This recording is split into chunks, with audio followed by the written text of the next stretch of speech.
Assalamualaikum warahmatullahi wabarakatuh.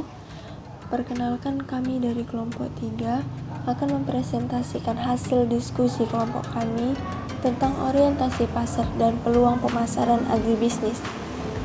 Sebelumnya, saya akan memperkenalkan terlebih dahulu anggota kelompok 3. Yang pertama, ada Binsar Maruli Panggabean. Kedua, Elsa Putri Rahmadita. 3, Ifah Ayu Fitriana Sution. Dan terakhir ada Junaidi Setiawan. Baiklah, untuk mempersingkat waktu, saya akan menjelaskan tentang definisi orientasi pasar.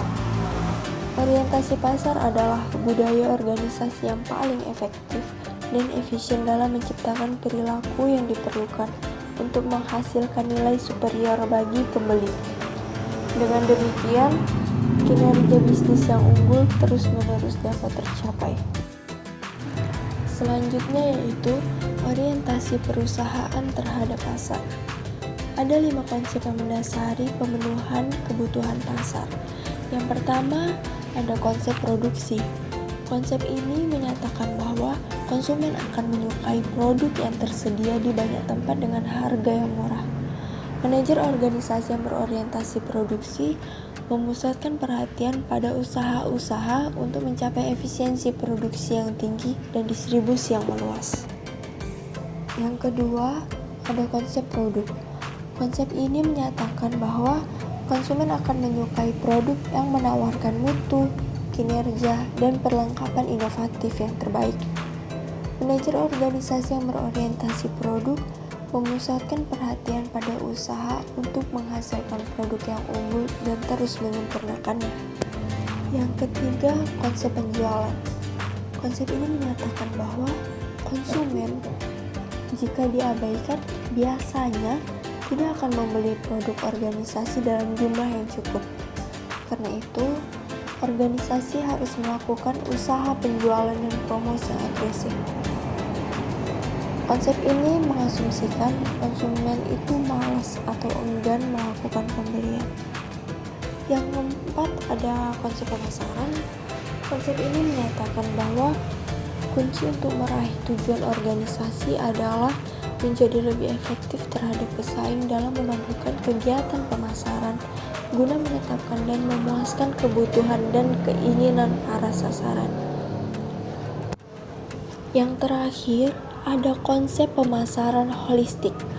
Konsep ini didasarkan atas pengembangan, desain, dan pengimplementasian program pemasaran, proses, dan aktivitas-aktivitas yang menyadari keluasan dan sifat saling ketergantungannya.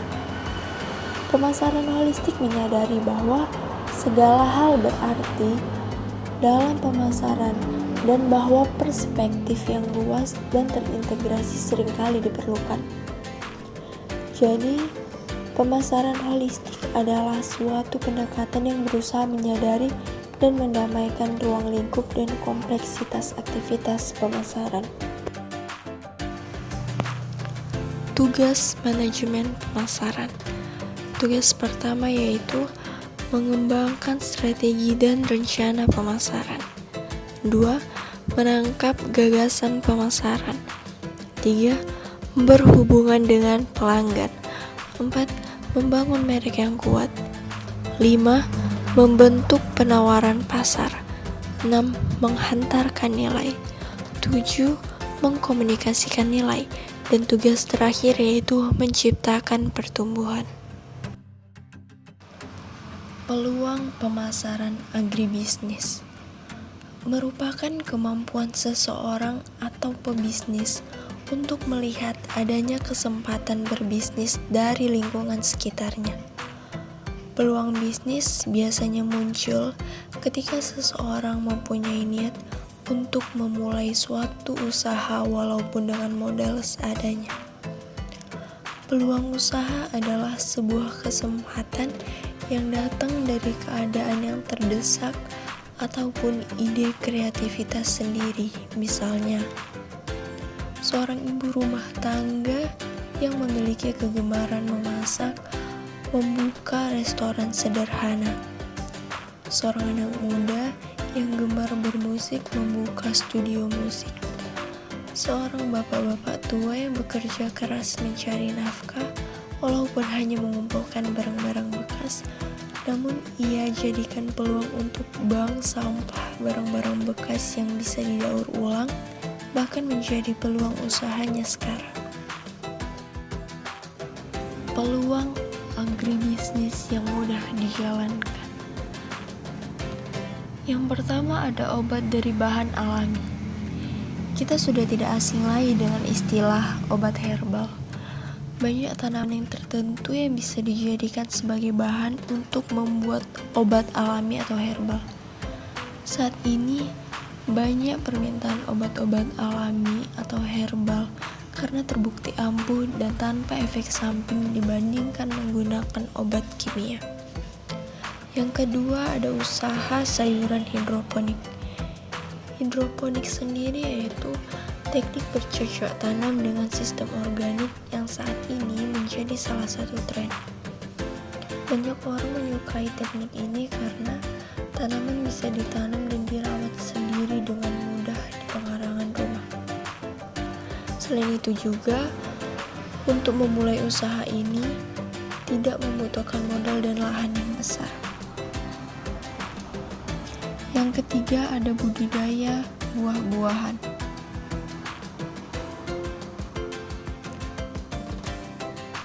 Agrobisnis yang mudah dilakukan adalah budidaya buah-buahan, karena kita dapat dengan mudah memperoleh bibit dengan harga yang terjangkau.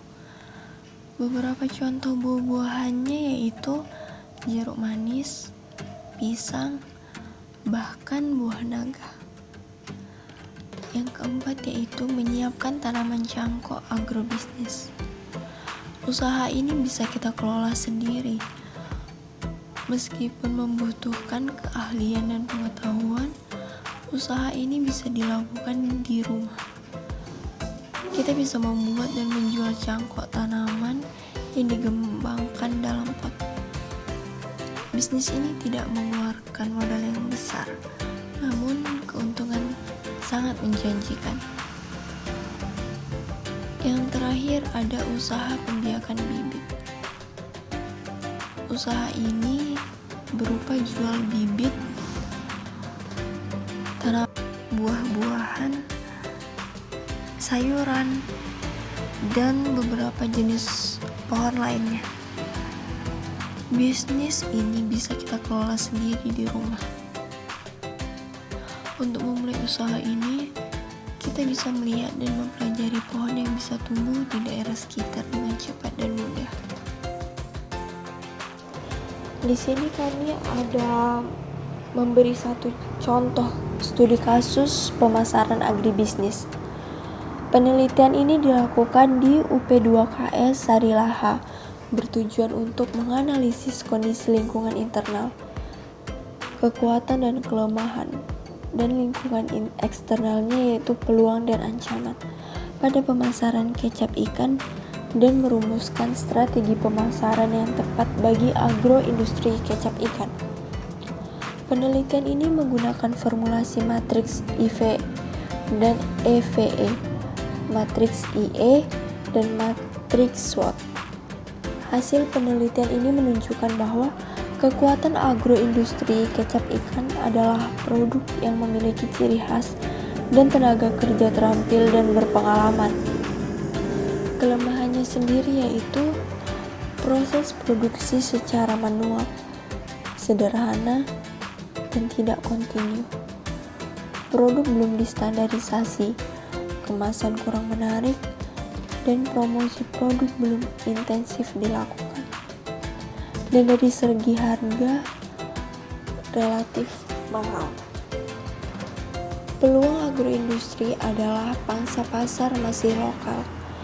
Bahan baku dan bahan penolong masih tersedia dan mudah diperoleh. Adanya dukungan pemerintah dan instansi terkait lainnya.